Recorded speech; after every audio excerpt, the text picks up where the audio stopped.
Bom dia a todos os senhores e senhoras congressistas. Sejam bem-vindos à sessão Equipas de Sucesso. As TIC estão a alterar profundamente a forma de trabalhar. O mundo digital exige respostas imediatas baseadas em equipas de sucesso, multifacetadas e flexíveis. O desafio está em criar e manter lideranças capazes de lidar com estes novos desafios da gestão de talento e conseguir uma cultura de alto desempenho numa equipa plena de diversidade. Vamos então nesta sessão tentar saber como se constroem nas empresas as suas equipas de sucesso. A vossa atenção para o moderador. Ora, bom dia. Bom dia a todos. Muito obrigado por estarem aqui e de terem preferido ouvir-nos a ouvir o Secretário de Estado do outro lado. Vamos fazer aqui um número sem rede. Vamos fazer um número de conversa entre 4 pessoas que se conhecem e que vão falar sobre equipas de sucesso. É uma conversa sem rede porque é uma conversa sem PowerPoint, é uma conversa sem uma apresentação prévia estruturada e aquilo que eu vou tentar fazer, e o meu papel aqui, é tentar fomentar discórdia entre os meus 3 companheiros de performance aqui no palco e, sobretudo, ver se conseguimos debater ideias e aprender todos uns com os outros. Aprender entre nós os 4 que estamos aqui deste lado, mas também aprender convosco e que vocês também possam aprender um pouco connosco. A ideia não é chegarmos a conclusões muito concretas, mas sim debater essas ideias. Para nos ajudar a que isso possa acontecer, têm a possibilidade de descarregar uma app nos vossos telemóveis e, através dessa app, podem colocar-nos questões que eu depois poderei ver aqui neste tablet. E é através dessa app que eu vou conseguir saber quais é que são os vossos estados de alma e as perguntas que querem fazer aqui aos oradores e, com isso, fomentar um debate mais vivo. A APDC decidiu este ano fazer este debate e fazer estes debates, estes 2 dias, sem recurso à utilização de microfone a circular pela sala e, portanto, a única forma que a audiência tem de interagir connosco é através desta app e através das perguntas que possam aí colocar. Uma vez descrito o processo e a logística, vamos então ver qual é que é o conteúdo e quais é que são aqui os companheiros que eu ajudei a selecionar para estarem aqui à vossa frente. A ideia é falarmos sobre equipas de sucesso, é falarmos do impacto que as tecnologias hoje têm nessas equipas de sucesso, como é que desde logo definimos equipas de sucesso, que tipo de impacto é que as tecnologias têm aqui, como é que os líderes de hoje em dia conseguem fomentar essas equipas de sucesso, como é que detecta o potencial nas organizações para fazer crescer essas equipas, de que modo é que a diversidade ajuda na construção dessas equipas de sucesso. E, como eu dizia há pouco, debater ideias, aprendermos uns com os outros e não chegarmos necessariamente a conclusões e soluções únicas, porque essas não existem.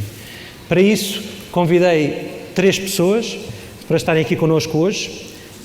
Alguns dos presentes aqui na audiência conhecerão, mas de qualquer modo eu julgo que vale a pena apresentar quem são as pessoas que estão aqui connosco hoje.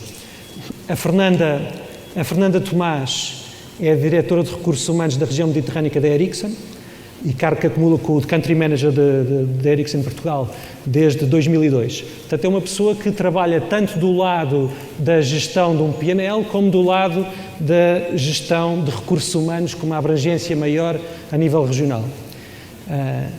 E é licenciada em Direito e trabalhou, antes disso, sobretudo em temas de gestão de recursos humanos. Depois o Luís Lopes. O Luís é diretor executivo na Vodafone desde há pouco tempo e o Luís é dos poucos executivos de topo, se não é mesmo o único executivo de topo que eu conheço, pelo menos, que trabalhou nos 3 operadores. E, portanto, traz-nos aqui também uma perspectiva interessante de como é que estes operadores, para além de competirem nos produtos e serviços, competem também do ponto de vista de como conseguem atrair o melhor talento e gerir esse melhor talento, e vai ser certamente muito interessante saber essa parte. Para além disso, antes de trabalhar em telecomunicações, foi consultor da McKinsey e é licenciado em Engenharia Física pelo Instituto Superior Técnico. O Tiago Forjás tem o título mais interessante de todos nós e aquele que certamente todos nós gostaríamos e ambicionamos ter um dia. Eu acho que ser Chief Dream Officer, seja do que seja, até mesmo de minha casa, eu já não me importava. E está numa startup que é a Might, a New Talent World, e que certamente depois nos irá falar dessa sua experiência. O Tiago tem é licenciado em Economia, tem um percurso inicial na área do Executive Search, mas eu diria que, acima de tudo, é um empreendedor e uma pessoa com um otimismo contagiante, e acho que certamente vai também transmitir isso na sessão de hoje. Do meu lado, o meu nome é Paulo Simões, sou sócio da Egon Zehnder, uma firma de Executive Search, e antes disso trabalhei em consultoria, e o meu curso inicial é de Engenharia do Instituto Superior Técnico, como creio que uma parte significativa também aqui da audiência que está à minha frente. Muito bem, apresentado o tema, apresentados os oradores, vamos começar a chutar a bola. Fernanda, começava por ti. O tema aqui é como construir equipas de sucesso. Portanto, acho que se calhar uma das coisas que podemos desde já fazer é definir o que é isto de equipas de sucesso. Ok, e talvez acrescentar um bocadinho à apresentação que foi feita relativamente à minha pessoa. A região mediterrânea, da qual tenho a responsabilidade da área de recursos humanos, é composta por 25 países à volta do Mediterrâneo, dos quais Portugal faz parte, sendo Atlântico, mesmo assim, e muitos outros, e portanto são 14 mil pessoas que estão espalhadas por estes países, na sua grande maioria europeus, mas também países do norte da África, Israel e a Líbia, para destabilizar e trazer um bocadinho mais de diversidade ainda por cima. Isto para fazer a introdução de que, antes de mais, equipas de sucesso nos dias que correm são equipas que são compostas por membros e por elementos extremamente diversificados, mas que simultaneamente também que se complementam entre si. Portanto, essa, na minha definição e na minha experiência, é claramente o fator crítico de sucesso para uma equipa de sucesso, passa o pleonasmo. Em segundo lugar, obviamente, as coisas que já antes desta virtualidade toda também já eram importantes em termos de liderança, embora hoje, e já nas equipas virtuais, eu penso, e provavelmente podemos falar um pouco mais sobre isso, que a liderança é algo que deve ser exercido de forma claramente diferente do que aquilo que era feito no passado, quando as equipas não funcionavam em termos virtuais. Nomeadamente, eu penso que hoje em dia os líderes destas organizações virtuais deverão ser muito mais agregadores e conectores que facilitam a aproximação entre os membros do que líderes no sentido tradicional, em que se preocupavam apenas em dar orientação sobre os resultados a alcançar. Mas, portanto, dizia eu, talento com muita diversificidade, que se complemente entre si e com uma liderança clara. No entanto, há também, para acrescentar àquilo que são as questões básicas em termos de missões inspiradoras, de objetivos claros e partilhados, características específicas dos membros que compõem essas equipas, que eu penso que serão talvez os fatores mais importantes. Muito bem. Mas, Luís, o tema desta nossa sessão é como construir equipas de sucesso. Portanto, a pergunta que eu te fazia, e tendo tu trabalhado em várias organizações, é possível construir estas equipas de sucesso ou temos de ter muita sorte para encontrar estas equipas? Antes de mais, bom dia a todos. Muito obrigado pelo convite, Paulo, e à direção da APDC.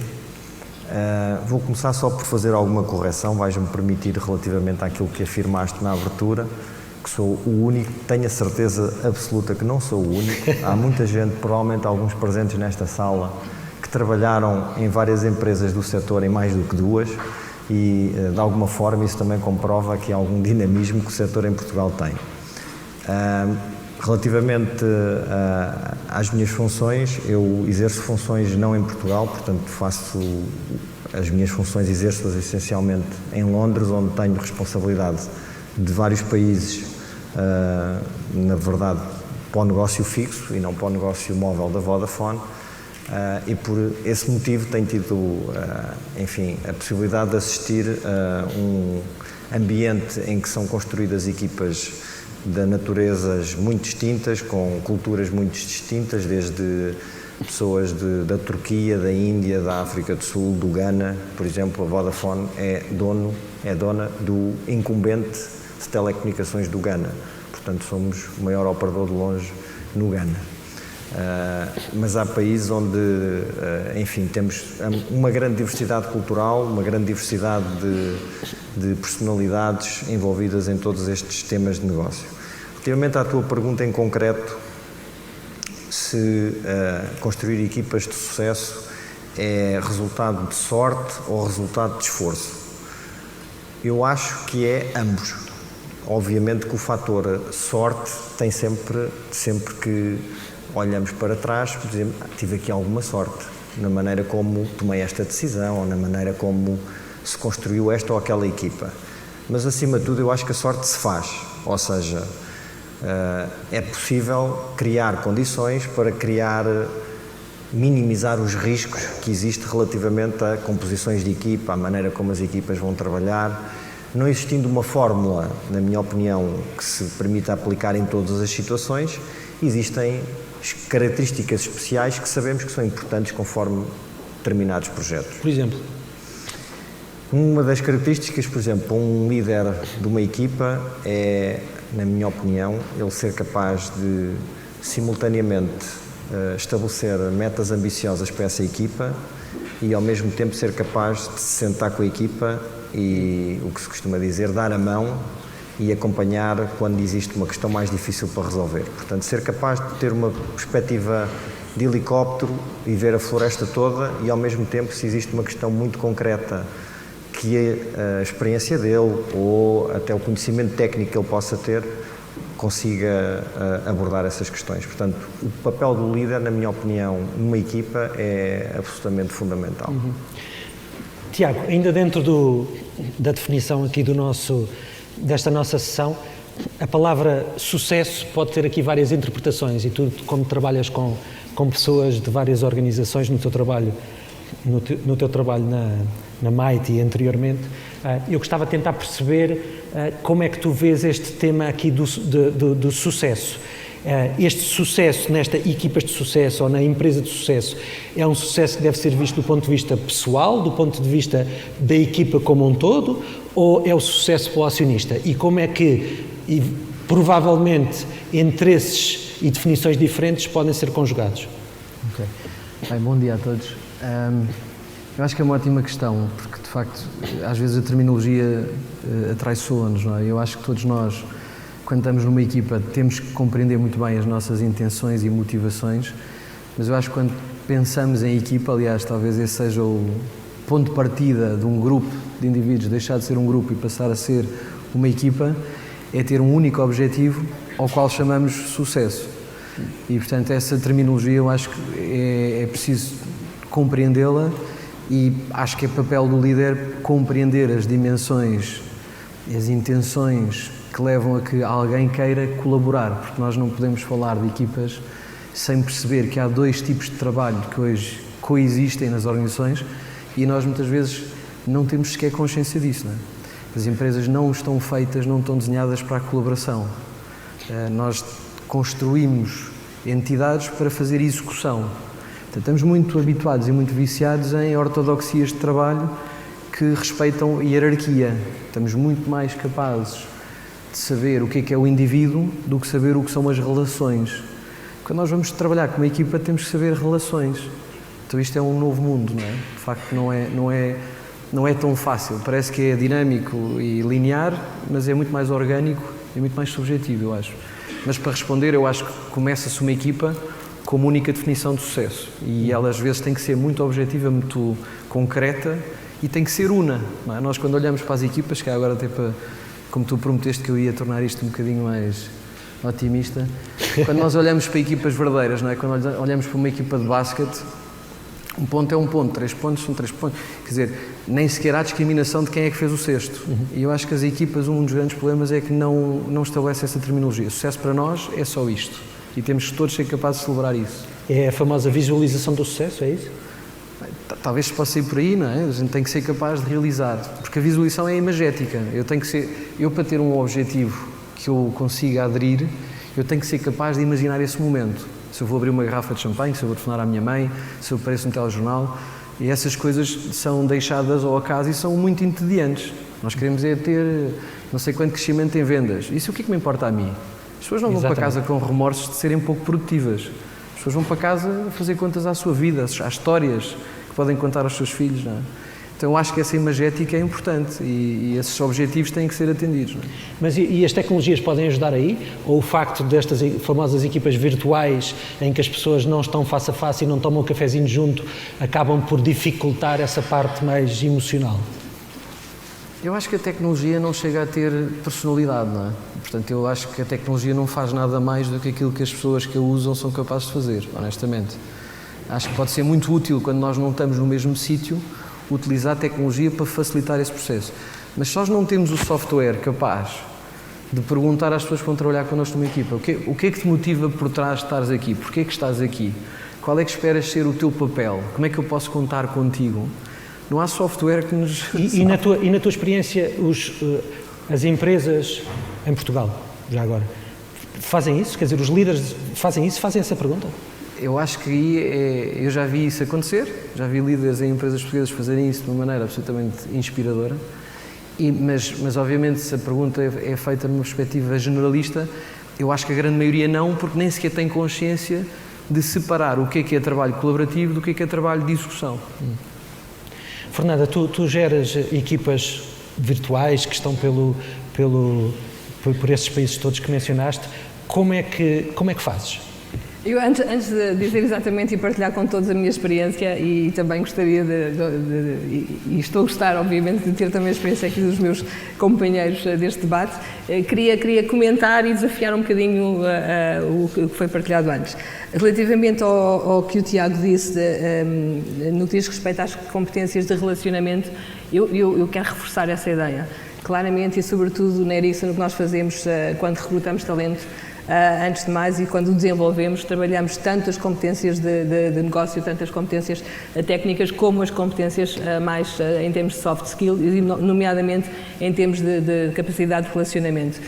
Eu penso que a velha a teoria de que a capacidade intelectual é suficiente para obter sucesso está longe, sobretudo nos dias que correm. Portanto, a inteligência emocional é fundamental e, portanto, essa capacidade de se relacionar com ambientes multiculturais é fundamental nos dias que correm. Portanto, só para reforçar essa ideia com a qual concordo muito.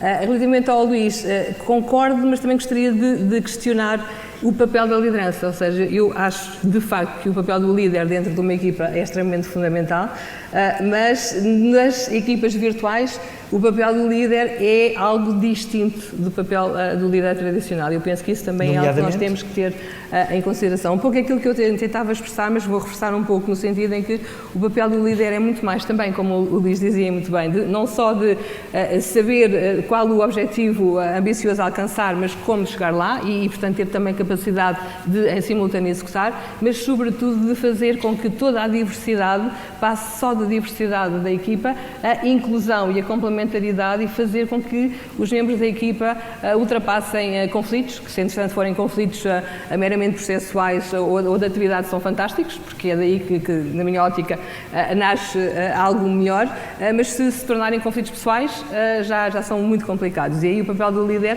é até pré-identificar o potencial de virem a haver conflitos pessoais, que muitas das vezes não têm só a ver com questões de antagonismo em termos de personalidade, mas até com o simples facto de serem oriundos de países com religiões diferentes, como é o caso também dos exemplos que o Luís partilhava. Portanto, esta capacidade de olhar para além do óbvio, daquilo que tem sido a gestão tradicional e o papel do líder, acho que é algo que temos de ter em consideração. Portanto, essa era um bocadinho a ideia. Por falar em complementaridade, Luís, um dos temas que a tecnologia traz aqui para as equipas é novas competências. E falemos, por exemplo, do tema da Big Data e do tema dos Analytics, que há uns anos atrás seria menos relevante, mas que hoje em dia tu tens de ter incluído na tua equipa. Como é que vês este tema destas novas competências que vêm com a tecnologia é algo que tem de ser partilhado pela equipa toda, ou hoje em dia tu tens de ter necessariamente especialistas que te ajudam nessa parte do analytics? E vou complementar a minha pergunta com algo mais.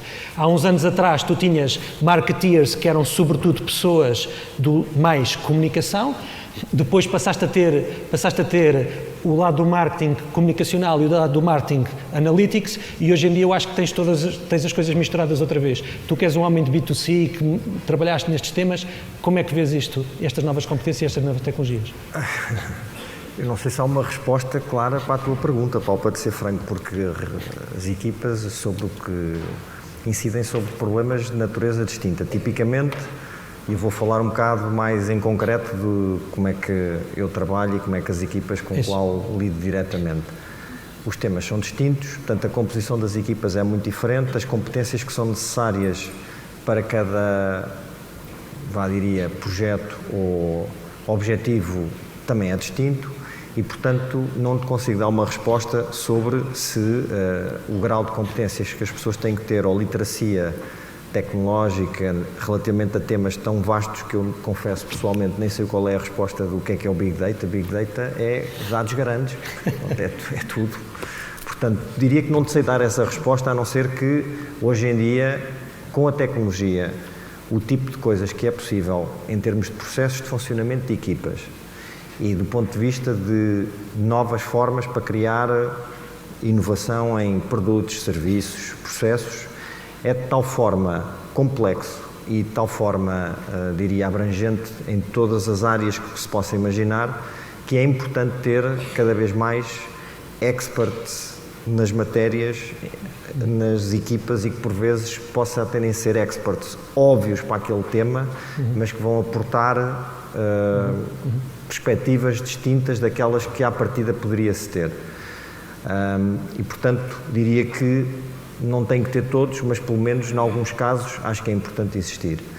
O que queria só comentar relativamente também àquilo que foi dito, eu obviamente pelo que disse antes, parece que a equipa funciona essencialmente se o líder tiver um papel, não é verdade, uma equipa para funcionar, o líder tem que ter um papel muito importante, até porque, tal como aqui foi dito, o que é uma equipa de sucesso e o que é ter sucesso num contexto empresarial é muito distinto, nem sempre o sucesso é facilmente definido e nem sempre o sucesso é comunicado para todas as pessoas de forma perfeitamente óbvia e é de facto num contexto de organizações mais complexas a parte da comunicação tem um papel absolutamente fundamental do líder para com as pessoas, entre as pessoas e por mais que queiramos que todas as tecnologias nos permitem estar em contacto instantaneamente com qualquer pessoa, não quer dizer que a qualidade da comunicação seja melhor do que antes. Às vezes até é pior porque as pessoas simplesmente são mais preguiçosas e mandam um SMS e está feito, já comuniquei. Mas podem mandar SMS à vontade e usem. E portanto, voltando à questão, acho que um líder tem um papel importante. Obviamente que o comportamento das pessoas dentro da equipa também tem um papel fundamental, a qualidade das pessoas, a motivação com que elas estão. Essa motivação não pode ser só do líder, é um pouco uma relação simbiótica de todos se sentirem fazer parte dessa equipa. Só para concluir, relativamente à questão reuniões presenciais ou reuniões virtuais, eu nunca tive tanta reunião virtual na minha vida como tenho hoje em dia, como se deve imaginar. E confesso que a uma dada altura ficamos habituados, ou seja, já não sinto tanta falta das reuniões presenciais. Até porque hoje em dia com a tecnologia, na verdade, nas videoconferências já se consegue ter o body language, está lá, portanto, praticamente é quase igual ao que existia antes, numa reunião de equipa em que todos estão presentes.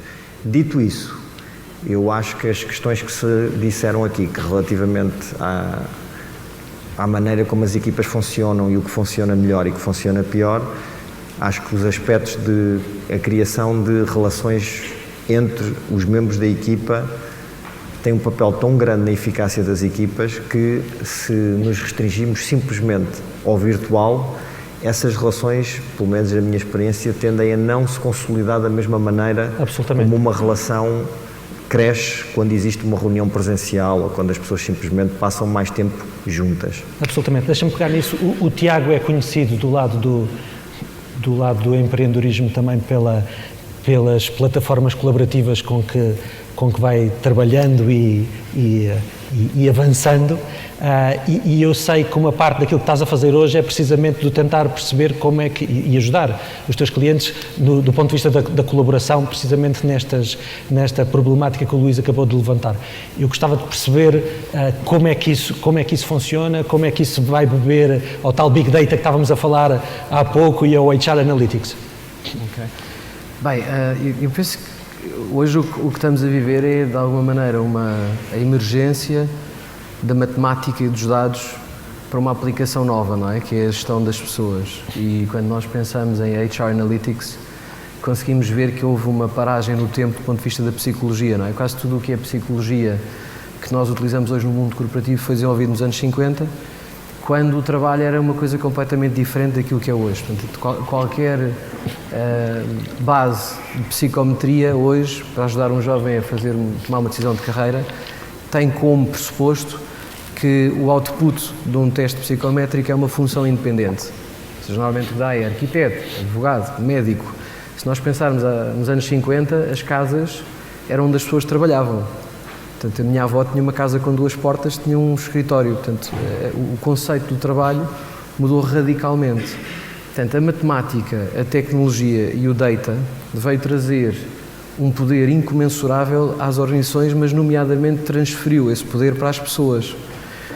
Nós o que fazemos hoje é não acreditar que há uma realidade, mas apostar na percepção. Portanto, o que nós fazemos é montar uma rede social corporativa e confiar nas pessoas que trabalham umas com as outras sobre o seu ponto de vista do que é o potencial que o outro tem.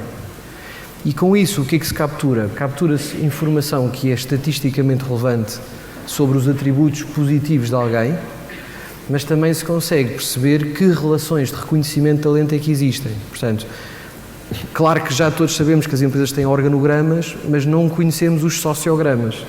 Ora, quando nós temos que montar uma equipa, uma das coisas que é central para o sucesso de uma equipa é se as pessoas que vão estar nessa equipa já estão preparadas, se elas já têm uma relação suficientemente boa para colaborarem, ou se o líder e a empresa têm que investir em fazer com que as pessoas se conheçam, que confiem umas nas outras para elas depois estarem preparadas para colaborar. Portanto, eu acho que há uma revolução dramática, brutal, hoje em dia, que está a acontecer. Nós não temos muita consciência disto, mas há imensas soluções tecnológicas que fazem desde medição de fluxos das pessoas nas organizações para perceber se elas são ou não líderes informais, se elas têm aquilo que... Eu acho que aqui toda a gente sabe, mas em Portugal às vezes falo isto e as pessoas ficam a olhar para mim como se eu estivesse a falar uma língua estrangeira. Se as pessoas têm clout, cada vez mais as organizações têm que mudar mais depressa e nós sabermos quem são os líderes informais de uma organização faz toda a diferença para acelerar a mudança de mindset. Ora, a tecnologia veio ajudar a libertar essa informação, porque no mundo dos consultores eu consigo fazer 20 assessments, 30 assessments a uma organização e normalmente fico pela primeira linha de hierarquia. Eu não consigo fazer uma revelação rápida do que é o potencial de uma organização. Portanto, isso traz uma oportunidade completamente nova, não só para compartimentar o que é a colaboração, mas para fazer staffing que de facto tem um bocadinho mais probabilidade de ter sucesso, eu acho. E isso é legal? É como? Isso é legal? Pode-se fazer? Claro. Porque é que não há problemas uma tal comissão não causa aí uns problemitas nisso? Não, eu acho que aqui a questão é sempre se as pessoas estão disponíveis, é um processo voluntário. Segundo, é absolutamente voluntário. Depois as pessoas percebem para que é que isto serve. Aliás, a maior parte das pessoas não tem esse problema. As pessoas têm muito mais problemas em serem exploradas por organizações que ignoram o seu potencial do que finalmente terem um processo onde se diz, olha, agora já não vais depender da diretora dos recursos humanos, mas vamos todos gerir isto com base no crowdsourcing. As pessoas estão disponíveis para isso. E sobretudo porque isso não tem impacto nas funções das pessoas, tem impacto nas missões que as pessoas fazem. Portanto, as pessoas hoje em dia têm consciência de que em 5 dias da semana, talvez 80% do seu trabalho seja de execução e 20% é de colaboração. E, portanto, elas percebem que, apesar de terem feito um curso de contabilidade no ISCAL e terem que ser contabilistas, se elas forem reconhecidas como pessoas criativas, elas, se calhar, vão integrar um comitê de inovação ou vão participar num projeto de desenvolver uma nova área de negócio. E isto complementa as pessoas. Portanto, eu acho que enriquece a experiência de trabalho. Agora, claro que é preciso ter cuidados com tudo isto. A maior parte das coisas, nós também estamos no Facebook e temos a certeza absoluta que há montes de coisas que, do ponto de vista, eu nem sei se é uma questão sequer legal, porque eu acho que nós ainda nem sequer sabemos escrever as leis que nos garantem que aquilo é legal. A questão é se a utilização que é dada é ética ou não. Eu acho que é mais grave do que se é legal ou não. Para tratar da legalidade nós temos advogados. Alguém quer dizer alguma coisa, Luís? Só dizer um ponto relativamente a esta matéria. Obviamente que é uma questão que tem que inseta aqui algumas questões de natureza ética, mas, por exemplo, o Facebook, que é um exemplo que estava a ser dado, eu não sei, toda a gente aqui, muita gente deve ter Facebook. Se eu perguntar quem é que já leu as condições de aceitação quando instala a aplicação de Facebook no seu telefone, quem é que já leu o que é que lá está escrito, ponha o dedo no ar. Uma pessoa. Eu não sei se sabem, está lá escrito, dentro dessas características de aceitação, portanto, quem instalou aceita que o Facebook, inclusive, tenha acesso a ler os SMS que são enviados, o conteúdo dos SMS, através de data mining. Portanto, nós próprios, inconscientemente, através de tecnologia, estamos a dar acesso a terceiros que nem os conhecemos muito bem, a questões tão privadas da nossa vida. Contudo... Mas tu dizes isso porque trabalhas nas operadoras e estás a dizer algo contra os over the top? É? Não. Okay, não tenho nada contra os over the top. Quer dizer, tenho algumas coisas. Estou a dizer isto porque se for o empregador que diz aceita que nós possamos ouvir as suas chamadas e ler os seus e-mails para que com isso consigamos perceber se você é bem comportado ou mal comportado, ninguém aceitará. Mas... Dito isto, queria confrontar que, na verdade, nós todos aceitamos coisas que nem sabemos o que é que estamos a aceitar. Muito bem. Fernanda, eu queria voltar a um ponto que tu mencionaste há pouco. Experiência. Não, da diversidade e da inclusão. Como é que é? Se eu colocar não me levem mal naquilo que eu vou dizer a seguir, um coxo, um cego e um maneta juntos, consigo ter uma equipa de sucesso? Não, de todo. Diversidade, para já, vai muito para além daquilo que é óbvio, nomeadamente em termos de características físicas ou até de género ou de nacionalidade. A diversidade, pelo menos na seção em que eu gosto de olhar para ela, abrange crenças, valores, outro tipo de experiências, enfim, isso sim é verdadeira diversidade. Mas isso por si só não chega, é como dizias, colocar vários tipos de pessoas altamente diversas entre si não faz com que o resultado da sua colaboração seja o estimado. E daí a relevância do papel do líder, em primeiro lugar, ao identificar os elementos que devem fazer parte da equipa. Portanto, imagino que que eu agora estou cheia de curiosidade de conhecer essa aplicação, a plataforma que estás a colocar e penso que já está a operar, certo? Muito bem. Eu queria ver porque eu penso que é uma forma excelente de criar as equipas, portanto, identificar as competências que no fim e ao cabo se vão complementarizar. De qualquer maneira, aquilo que fará realmente a equipa que é diversa funcionar será a capacidade de usar aquilo que são as lacunas de uns com os pontos fortes de outros e fazê-lo de forma a que se acrescente valor. Portanto, essa questão da inclusão ou da complementaridade daquilo que é diversidade é extremamente importante. De qualquer maneira, nós acreditamos também que a inovação advém sobretudo de colocar em comum vivências diferentes, experiências diferentes, portanto daí a relevância que é colocada na questão da diversidade e da complementaridade. Eu queria também só acrescentar que aquilo que os meus dois colegas hoje mencionaram relativamente à possibilidade das equipas serem eficientes se apenas se conhecem de forma virtual. Eu penso que temos que distinguir um pouco e provavelmente equipas de projetos em que os projetos são de mais curta duração, onde não há sequer tempo para fazer esse tipo de investimento, temos que utilizar recurso a todas as tecnologias. No entanto, equipas mais prolongadas, e refiro-me, por exemplo, ao meu caso concreto, onde a minha equipa está dispersa por variedíssimos países e que trabalhamos já de forma continuada há alguns anos. É óbvio que aquilo que eu optei por fazer foi, no início, fazer um investimento em que nos encontrássemos face to face, precisamente para criar esse tipo de relacionamento que era fundamental. E nem sequer fui apenas ao ponto de facilitar esse relacionamento entre nós, filo mesmo até com um stakeholder que muitas das vezes nós não valorizamos, mas que é a família. E, sobretudo, era mais um ponto que eu queria trazer, talvez, aqui um bocadinho para o debate, é que, com acesso a toda esta tecnologia, na forma como trabalhamos, a fronteira entre aquilo que é, tradicionalmente, o nosso espaço de trabalho, espaço de lazer e espaço pessoal, ou horários de trabalho ou horários pessoais, não existe, pelo menos essa é a minha experiência. Não existe e, portanto, eu penso que neste sentido a família, como um todo, é um elemento que eu pessoalmente tenho sempre também em consideração e, portanto, neste momento apraz-me dizer que, relativamente à minha equipa, eu daqueles... Mas é por seres mulher ou achas que na tua experiência os homens têm essa sensibilidade também? Desculpa. Não, a minha experiência é que... a minha equipa é extremamente diversificada, portanto, também em termos de género, e a adesão e a forma de manifestar todos estes afetos e estes relacionamentos é independentemente do género.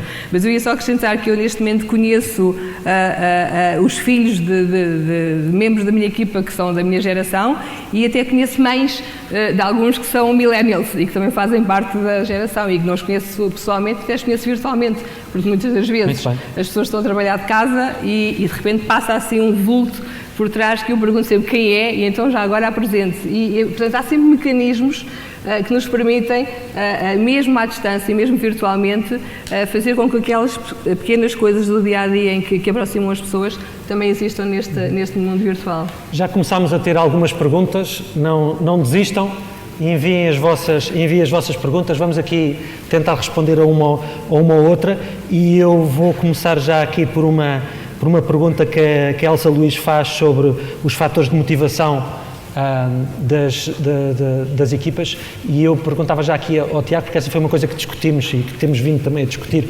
longamente, que é como é que motivamos as pessoas e logo como é que motivamos as equipas.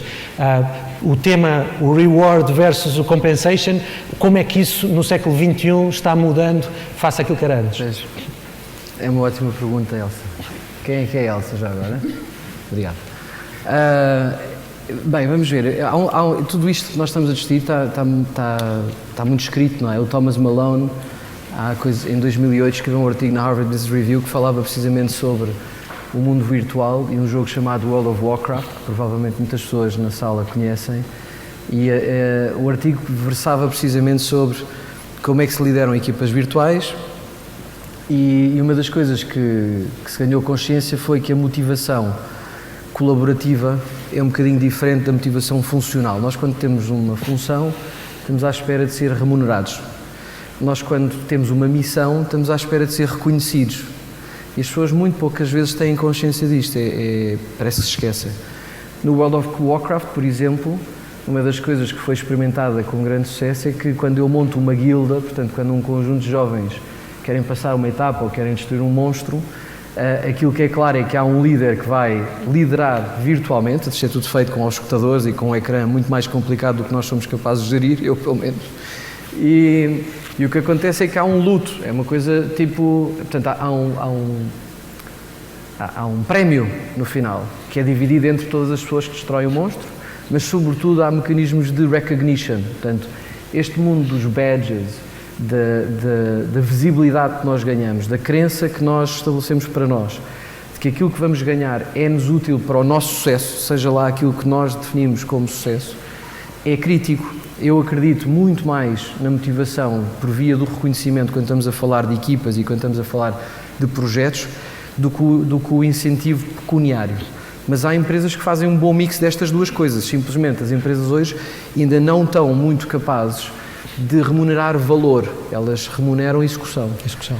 Eu sei que a Fernanda, por exemplo, tem um caso que é diferente deste. Na Ericsson parece que há outros mecanismos, talvez tu respondas melhor do que eu até. Não, tentamos de facto conjugar um pouco todo o aspecto do incentivo, mas também a forma do reconhecimento e, portanto, dependendo da duração dos projetos e sobretudo se são de curta duração, há também não só o reconhecimento, mas o incentivo associado ao resultado e, portanto, de alguma forma a acrescentar valor. Não tanto relativamente à execução, porque a execução pode ter sido excelente, mas se o resultado não for de facto o esperado, nós temos também uma cultura de alto desempenho onde finalmente começamos a ter também consequências quando as coisas não correm conforme é esperado, nomeadamente a dissolução de equipas. E o voltar a criar equipas para que o possam fazer. Isso é outra questão interessante relativamente às equipas de sucesso, que eu acho que muitas das vezes nós não fazemos com a assertividade necessária, é que é preciso arriscar para alcançar objetivos ambiciosos, mas também é preciso ter a capacidade de saber fracassar, mas rápido. E que se o fracasso não for muito rápido e começar a ser muito frequente, há que ter a capacidade também de regenerar as equipas. Luís, ainda dentro deste ponto do reconhecimento, compensation, reward, tu que viveste várias práticas e empresas nacionais e empresas internacionais, eu por defeito da minha profissão conheço a forma como na Vodafone isso funciona. Aquilo que eu te perguntava é, tendo tu vivido diferentes formas de fazer isso, tanto do lado do reconhecimento como do lado da compensation, o que é que funciona bem e o que é que não funciona tão bem na tua experiência e como é que comparas a realidade portuguesa versus outras realidades? Se calhar começando pela parte final da questão, eu acho que não existe uma diferença assim tão grande entre a realidade portuguesa e as outras realidades, até porque hoje em dia é relativamente fácil transportar práticas de um lado para o outro. Portanto, não sinto que exista, do ponto de vista de, mix de componentes financeiras com componentes motivacionais, diferenças assim tão substanciais entre as várias organizações. Acho, no entanto, e queria só deixar aqui para complementar um pouco o que foi dito, acho que sobre esse mix, obviamente, tem que existir os dois, porque nem toda a gente é só, ou quase ninguém é só motivado do ponto de vista financeiro, ou se só tiver só reconhecimento, porreiríssimo, isto foi espetacular, não ganhas nada este mês, é capaz de ser também uma conversa difícil. Portanto, existe sempre as duas partes que têm uma importância menor ou maior em algumas pessoas, mas existe sempre em todas as pessoas, em ambas as vertentes. Diria mais, relativamente à parte da motivação das equipas, e aí acho que o líder também tem um papel importante. Muitas vezes nem é só na motivação das equipas, é também perceber a motivação individual, aquele pequeno detalhe do que é que faz com que uma pessoa, às vezes nem é só o resultado final, também é a forma de chegar ao resultado final, ou é outro tipo de pormenores que se tem que ter em atenção. Portanto, é conhecendo as próprias pessoas da equipa, perceber melhor de que forma é que se consegue maximizar ainda mais o potencial que aquela pessoa como elemento tem num conjunto depois colaborativo que aquela equipa vai, da maneira como ela vai funcionar. Só complementar, das equipas virtuais, isso é igualmente importante, mas requer um tipo de competências do líder completamente distintas daquelas a que estávamos habituados. Isso é tão verdade quanto eu penso que a capacidade de observação, aquilo que há bocadinho também o Luís se referia de observar o body language, às vezes até a própria tonalidade da voz, portanto nós temos de estar atentos a pequeníssimas coisas, mas que são essas que depois nos determinam a capacidade de perceber se há alguma coisa que naquele momento não está a funcionar e que precisa da intervenção e do apoio do líder. São truques. Temos aqui mais uma pergunta do João Pimenta, que não sei se trabalha na Vodafone ou na Ericsson, mas que eu acho que é interessante, que é o outro lado da moeda, que é eu que trabalho numa multinacional ou numa grande empresa, como é que eu faço para me integrar numa destas equipas de sucesso? Luís, Fernanda? Eu posso começar. A nossa experiência, e o João Pimenta, tanto quanto eu me recordo, não trabalha nele. Não está. Portanto, Luís, deve ser mais. Não, mas basicamente através da performance. Portanto, esse é o fator inicial que faz com que a organização tenha mais interesse em depois indagar. Depois a performance não vai ser suficiente, é preciso também perceber o potencial, mas aquilo que é o fator crítico que nos despoleta não é o interesse, mas digamos que o querer investigar mais sobre o talento, sobre o contributo que pode vir de determinado elemento, é claramente o desempenho. O desempenho ir além do óbvio, além daquilo que é expectável. Portanto, essa é a experiência que nós temos. É isso, Luís? Matrizes de desempenho e potencial, acho que é mais ou menos o ponto comum. Muito bem. Tiago, o Pedro Seabra pergunta, isto é tudo muito giro, mas e do lado das PMEs? Como é que, naquilo que é o grande tecido empresarial no nosso país, como é que eu consigo atrair, motivar e reter o talento que depois me permita ter essas equipas de sucesso se eu estou numa PME?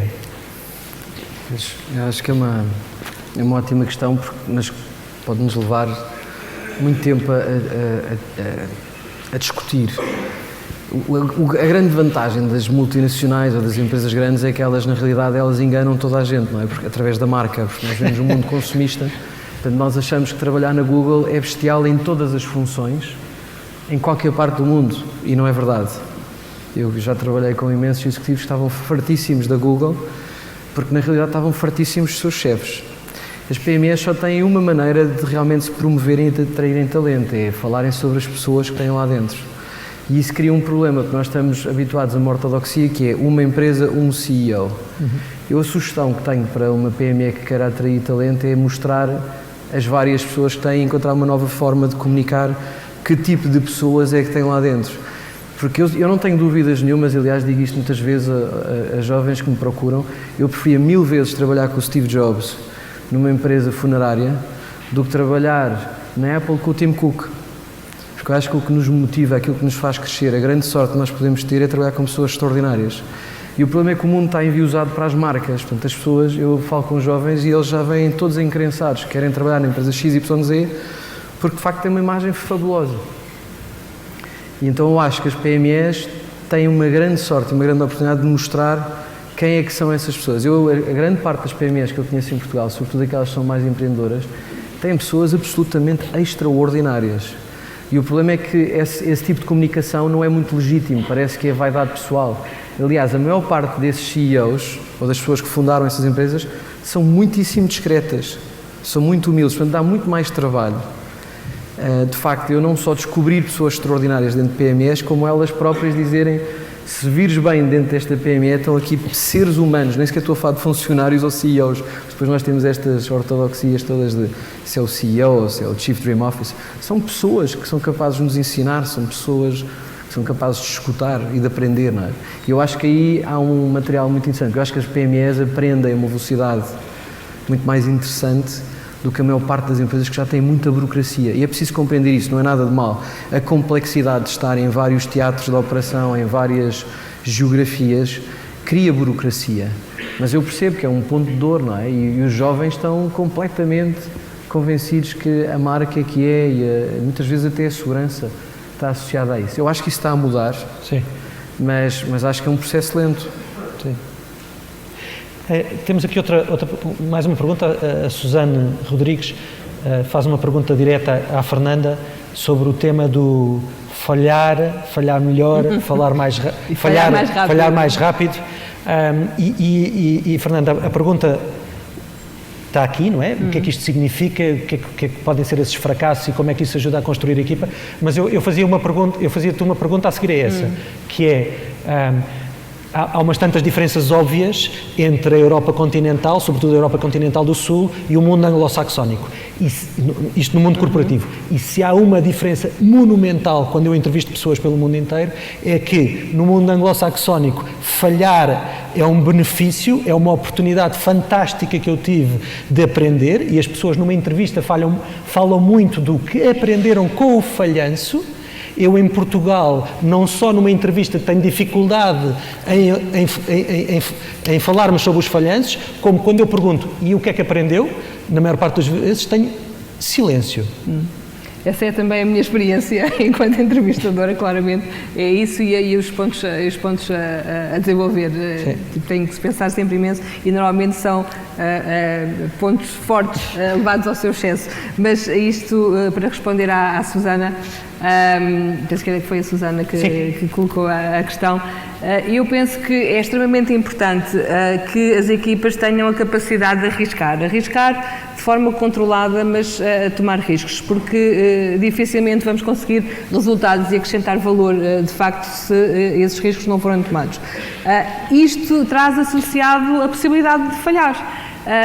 Mas se a organização, se todo o ecossistema não for castrador no sentido em que esse falhanço determina ou a saída do projeto ou que não vamos dar mais oportunidades, que as coisas não funcionam. Daí o ser também o papel do líder neste caso e da própria organização e do seu ecossistema, permitir essas falhas, porque vamos de alguma forma também incentivar o empreendedorismo e a inovação e a criação.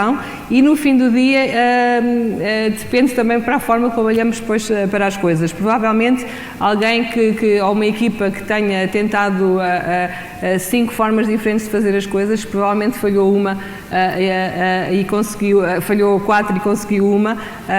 Penso que deve olhar sobretudo para aquela que conseguiu, mas sobretudo também, e como o Paulo dizia muito bem, tentar perceber o porquê do fracasso relativamente às outras 4. Isso é porque não temos feedback? Isso é porque a cultura não é uma cultura de feedback? Em Portugal, o feedback, significa fez um bom trabalho ou está despedido. Existem 2 formas de dar feedback. Não, interessante. Não é isso? Não. Na minha experiência e na minha realidade, feedback faz parte do nosso dia-a-dia. Portanto, é fundamental para o crescimento das pessoas e fazemos-lo a todos os níveis, não só o tradicional a 360 graus em que buscamos opiniões de todas as áreas, mas até fazemos uma coisa que normalmente não fazemos. É mais ou menos inovadora nesse sentido. Normalmente nós damos feedback aos líderes e damos feedback aos nossos subordinados, que é uma palavra horrorosa. Eu estava a tentar não dizer porque não encaixa. Enfim, as pessoas que trabalham nas nossas equipas. Atualmente, o que eu faço e já há alguns anos, de forma muito consistente, é também que os membros da equipa deem feedback a si próprios. E essa tem sido uma mais-valia enorme. Porque, obviamente, que entre si, nós, portanto, fazemos uma coisa que é... Mas com processos formais ou informais? Com processos foram criados um bocadinho da minha cabeça, eu faço isto como tipo speed dating. Ou seja, os membros da equipa têm 5 minutos para entre si e depois vão rodando. Tipo, eu nunca tive nenhum speed dating, mas imagino que seja assim. E, portanto, 5 em 5 minutos vão partilhando aquilo que são as opiniões sobre si. E é muito melhor acolhido muitas das vezes do que vindo do próprio líder. Susana, acho que não respondi exatamente à sua pergunta, mas eu continuo a achar que o fracasso não tem nada de errado, desde que nós tiremos daí as suas devidas ilações e que não erremos, sobretudo, 2 vezes da mesma coisa. Portanto...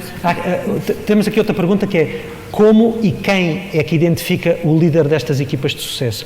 Luís, há muitos anos que tu és líder de líderes. Como é que identificas os líderes para baixo?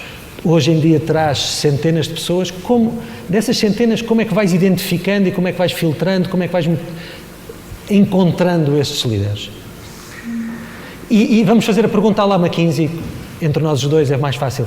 Quais é que são os 3 pontos que andas à procura nesses líderes?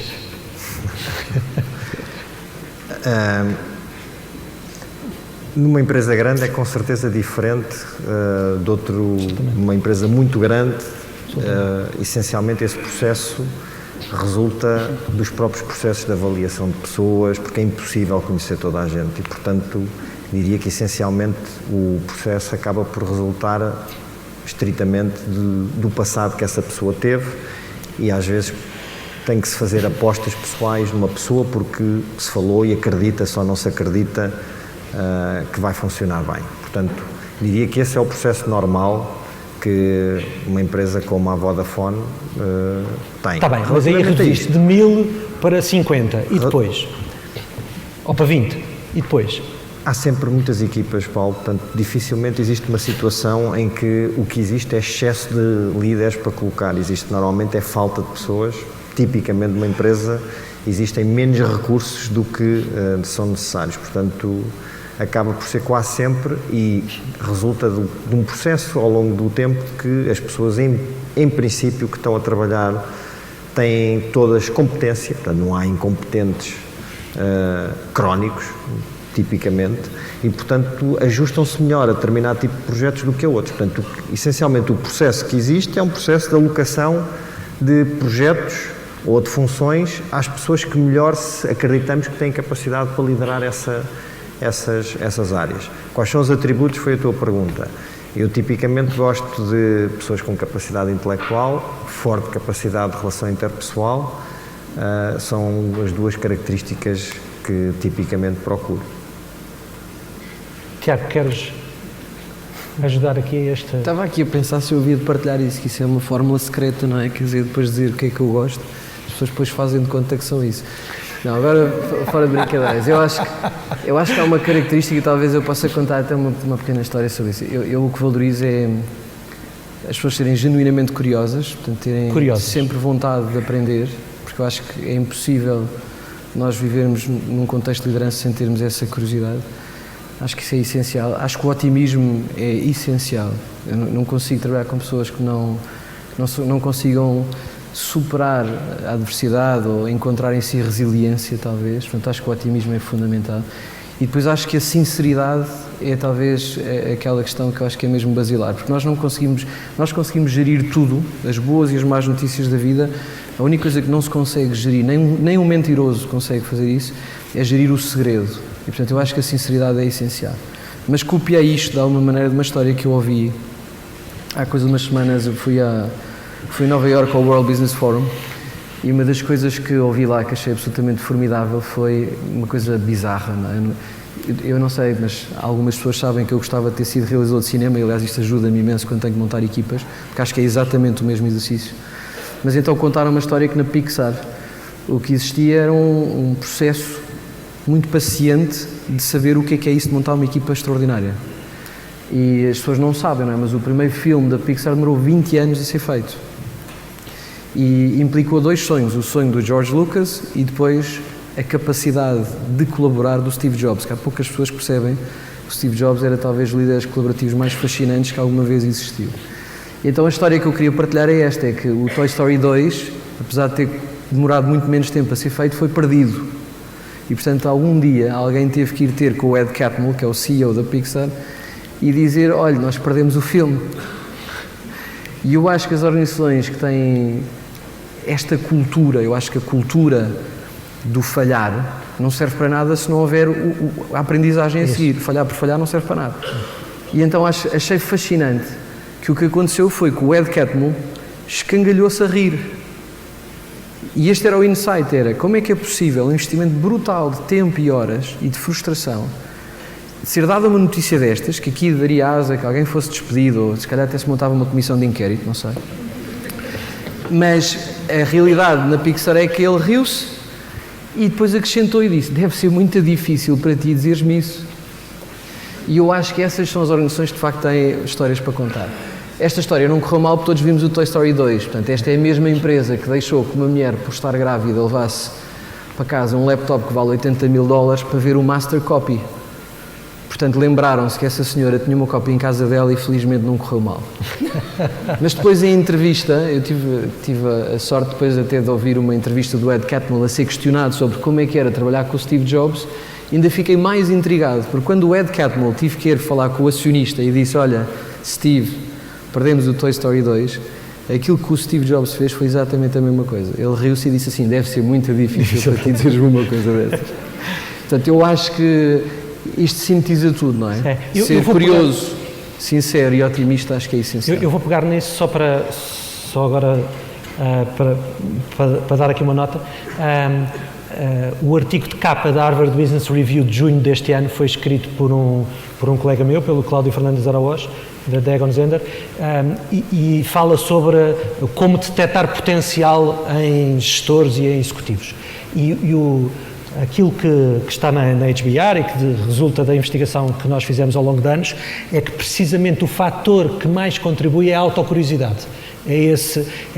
Não é o Learning Agility conforme era descrito pela General Electric, é o depois disso, que é o Learning Agility, mas depois trabalhar sobre isso e ser proativo a trabalhar sobre isso nessa autocuriosidade. É precisamente o primeiro ponto que lá está. Muito interessante. Temos aqui mais uma pergunta do João Santos, que é... eu não sei se devo fazer esta pergunta, porque como trabalho em Executive Search, se calhar não devia.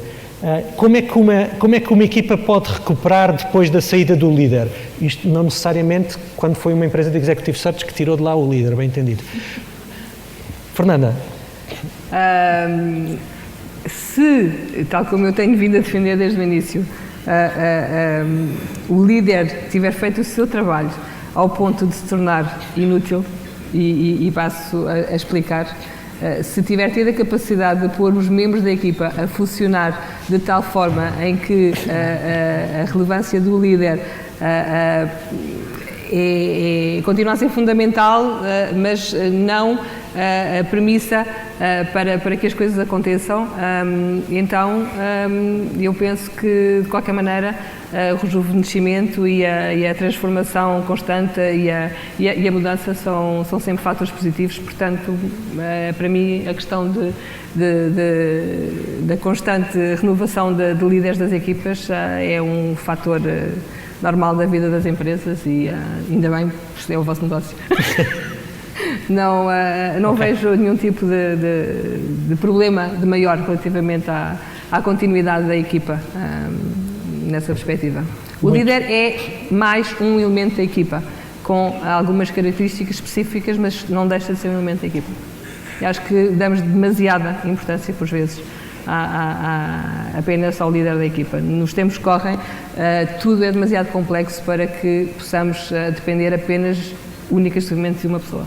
Portanto, para mim, a equipa vale mais como um todo. Luís, no seguimento disto que a Fernanda está a dizer aqui, outra das características que muitas vezes nós não vemos é esta ideia um dos objetivos principais do líder é tornar-se inútil, tornar-se redundante, porque essa é a única forma de poder subir na organização e poder fazer outros projetos, ter outras responsabilidades por aí fora. Isso é contra a natura para alguns de nós. Como é que tu trabalhas com as pessoas para... Eu não concordo completamente. Muito bem. Eu acho que tem várias interpretações, ou seja, se for interpretada à letra não concordo, mas interpreto-a de outra forma. E é um pouco também como ao ditado de em equipa vencedora não se mexe. Eu também não concordo com esse ditado no que diz respeito a, se calhar concordo para o futebol, mas eu não queria trazer o futebol para aqui, mas concordo. Nós concordámos que futebol e PT são assuntos tabu, não é? Espero que não haja nenhuma associação. Estava a dizer, portanto, não concordo com esse ditado, porque acho que relativamente à relação que existe entre um líder e as equipas que lidera, acho que é saudável que exista rotação ou das equipas ou do líder e ambos em algum momento. Acho que é bom para as organizações que transcendem os próprios líderes e, de facto, as organizações devem transcender os seus líderes, senão é demasiado curto. Para o bem-estar dessas mesmas organizações é bom que essa rotação exista, porque traz sempre novas perspectivas e, portanto, não é necessariamente o líder que se deve tornar inútil e saltar ou autotornar-se inútil com o objetivo de poder subir. Acho que isso em si é errado. Também acho que, da mesma forma, as próprias equipas que estão por baixo também devem rodar. Acho que todas as organizações transcendem e sobrevivem a estas alterações de equipas. É raro existir algum líder que seja muito... Por exemplo, o exemplo do Steve Jobs teve um papel fundamental na Apple, mas a verdade é que a Apple, neste momento, vale 700 mil milhões e nunca esteve tão bem como está agora. Portanto, não está necessariamente pior sem o Steve Jobs. Tiago, tua perspectiva aqui? Sobre este tema do Steve Jobs. líder.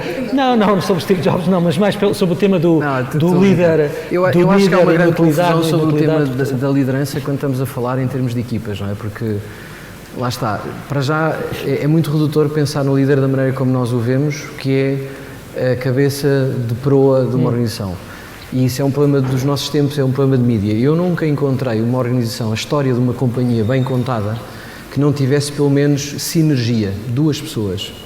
E eu acho que o Steve Jobs também o overhype disso, porque o Wozniak fez parte desse processo. Eu nunca encontrei nenhuma história corporativa de sucesso. Aliás, eu desafio a audiência a pensar bem sobre onde é que há uma história de uma companhia que tenha sido feita por um único homem e que, portanto, que faça jus a esta ortodoxia que nós temos de que há um líder. Portanto, eu estou em absoluta conveniência e concordância com o Luís. Eu acho que quando nós estamos a falar de equipas, a primeira coisa que toda a gente tem que perceber é que quando uma equipa colabora, todos são líderes, porque todos são responsáveis e todos têm uma parte do processo para ser entregue. Simplesmente há uma pessoa que tem que, por alguma razão, assumir mais estatuto, mais responsabilidade, mais visibilidade. E, portanto, isso é um tópico estatutário na maior parte das vezes. Não quer dizer sequer que a pessoa que está a coordenar ou a facilitar um trabalho colaborativo entre pares, que seja a melhor pessoa, a pessoa que tem melhor caráter ou melhor valores, ou até que seja a mais dotada de qualquer atributo. Portanto, isso é mesmo muito complexo. Mas a nossa educação vai contra isso, não é? Ao chefe de turma, claro, ao chefe do projeto, a nossa educação toda não vai por aí, não é? Então. É verdade. Mas por isso eu há bocadinho até resistia até a comentar, porque eu não sei se isto é um tema de anglo-saxónicos ou não. Eu acho que até no Oriente há muito mais essa consciência da introspeção e da partilha. Sim. Aliás, há um grande autor chamado Debashis Chatterjee que diz liderança é relação. E, portanto, nós temos uma perspectiva muito, muito tartarizada sobre o que é a liderança. Ela está muito encostada àquilo que é a realidade militar, por razões óbvias, não é? As estruturas, a estratégia, os líderes estão muitíssimo conotados com aquilo que é a estrutura militar, porque na altura em que se faziam guerras, como se faziam guerras e como nos ensinaram, havia grandes assimetrias de informação. Portanto, a informação fluía de baixo para cima numa organização e a pessoa que estava no topo da organização era o tal líder que nós ainda hoje imaginamos. Hoje em dia a informação flui de todos os lados, nós temos que usar o melhor das pessoas, portanto a colaboração é mesmo uma nova fronteira. Eu vejo pelos meus filhos, os meus filhos na escola não são educados a colaborar. Exato. Eles continuam aliás eu tenho uma história que normalmente conto, que é o meu filho fez uma vez um projeto em que 3 amigos fizeram um Google, imprimiram a mesma página e colaram uma cartolina. E nem sequer tiveram a curadoria de ver o que é que estavam a fazer. E nós continuamos a viver nessa sociedade e a pensar que há um que é mais do que os outros. A liderança é uma responsabilidade. Aliás, é um grande sacrifício e, portanto, quando o trabalho está bem feito, quando sai um líder, é só uma questão de dar o estatuto a outro. Mas claro que há pessoas que têm dificuldade em partilhar, em desapegar-se do poder e, portanto, claro que isto é uma conversa para outro congresso inteiro. É 1h30, que é a hora que nos pediram para terminar. Eu talvez pedisse uma palavra final a cada um de vós. Enfim, algum tema, alguma mensagem, alguma questão, alguma reflexão que queiram deixar aqui à audiência. Fernanda. Eu deixo-lhe talvez um questionamento, algo que não tivemos a oportunidade de falar, mas penso que é tarefa de todos nós também de assegurar o futuro das nossas organizações, mas das nossas nações também. E muitas das vezes questiono-me até que ponto nós estamos já a preparar hoje o modelo organizativo em que os nossos filhos vão funcionar, que é de todo diferente daquele em que nós nos movimentamos.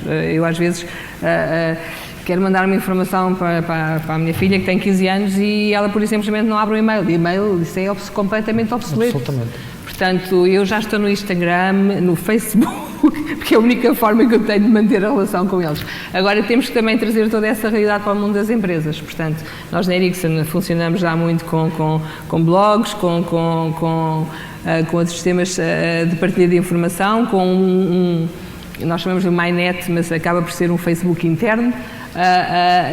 e cada vez mais esse vai ter que ser o futuro. Portanto, é mais um questionamento de tentarmos, acho que nos compete a nós, a esta geração, preparar e pensar já o que é que no futuro vão ser os modelos organizativos para que esta forma virtual de criar valor nas empresas possa ser mais agilizada. Muito bem, muito obrigado, Fernanda. Luís? Vou ser muito breve, até porque acho que somos a última coisa que está aqui a separar-nos do almoço. Essencialmente, apenas deixar uma mensagem de que eu acho que a realidade relativamente à maneira como as pessoas trabalham de forma eficaz umas com as outras vai continuar a evoluir, muito motivada pelas novas tecnologias. Sinceramente, acho que ainda estamos no início de uma era completamente nova relativamente à maneira como as próprias pessoas interagem umas com as outras, não só profissionalmente, mas também pessoalmente, e acho que o maior desafio que vamos ter no futuro é de que forma é que não vamos permitir que o estar sempre ligados a toda a gente ao mesmo tempo de forma instantânea não seja demasiado, ou seja, que se transforme em algo que acaba por fazer com que sejamos menos efetivos, eficazes, do que na verdade num mundo um bocadinho mais tranquilo. Muito obrigado, Luís. Tiago? Eu vou assumir só que as pessoas que vieram hoje queriam mesmo saber o que é que cada um de nós pensa sobre como é que se monta uma equipa de sucesso. E então tinha preparado aqui três ideias, só para deixar. Eu sempre que penso em montar uma equipa de sucesso, eu faço de conta que sou realizador de cinema. Portanto, primeiro penso no argumento, que é que história é que vamos contar. A segunda coisa que tento fazer é pensar nos atores que eu preciso. Se eu estiver a construir um drama, eu não vou convidar o Van Damme, vou convidar o Woody Allen, e acho que isso é o que muitas organizações fazem quando fazem staffing. Portanto, vão à procura de atributos, expertise, background, track record, para fazer staffing. Mas talvez a coisa mais importante, e que nós muitas vezes esquecemos, eu acho que esse é que é o ponto fulcral da diversidade, é perceber que estas pessoas têm que ter papéis. Por muito bom que o Woody Allen seja, ele tem que saber que papel é que vai fazer. Ele vai fazer de mordomo falido, que se apaixona por uma senhora que é sua vizinha. E se ele vai interagir com a Meryl Streep, vamos imaginar que eu também a escolhi, eu tenho que não só atribuir-lhes esses papéis e as suas deixas, como eu, enquanto líder, tenho que facilitar esse processo. Nós nunca vimos um filme ser montado só porque é um cabaz de bons atores. E, portanto, a facilitação, eu diria que é crítica, e a maior parte de nós não chega aí. E não é só porque as pessoas são diversas que as equipas funcionam. Elas têm verdadeiramente que encontrar sinergia, que são motivações entre elas, e complementaridade. E, portanto, eu acho que conhecermos verdadeiramente as pessoas, como é que elas funcionam, e facilitar esse processo com uma atitude mais de aprendizagem do que propriamente de crença ou de certeza, eu acho que acaba sempre a funcionar bem. Pode demorar mais tempo, pode demorar menos tempo, mas é sempre doloroso, porque se foi bem feito e se atendeu à diversidade, as pessoas são diferentes e, portanto, dá-nos muito mais trabalho juntar pessoas completamente diferentes do que fazermos aquilo que fazemos no dia-a-dia, que é contratar pessoas parecidas connosco porque nos dá jeito. E depois sofremos com isso. Muito obrigado, Tiago. Meus caros, espero que tenham gostado tanto quanto eu gostei deste debate. Há 20 anos que sou membro da APDC e não me recordo de termos tido um debate tão intenso sobre aquilo que os líderes das organizações dizem que é o ativo mais importante que têm, que são as pessoas. E tivemos aqui 1h30 em que falámos de pessoas, falámos de equipas, e se todos nós saímos daqui tendo aprendido um par de coisas, já valeu a pena a nós os 4 o esforço e o investimento que fizemos, e a vocês também de terem estado a ouvir-nos. Muito obrigado, bom almoço, bom congresso.